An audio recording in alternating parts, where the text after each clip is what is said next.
চাকরি নেই বুড়ো বাবা,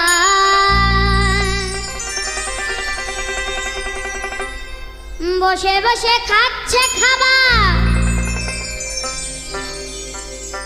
রোজগার নাই বুড়ো বাবার, বসে বসে খাচ্ছে খাবার, তাই বলে তাকে সম্মান করো না।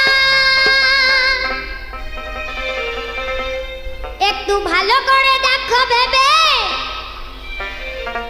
তুমি একদিন বুড়ো হবে,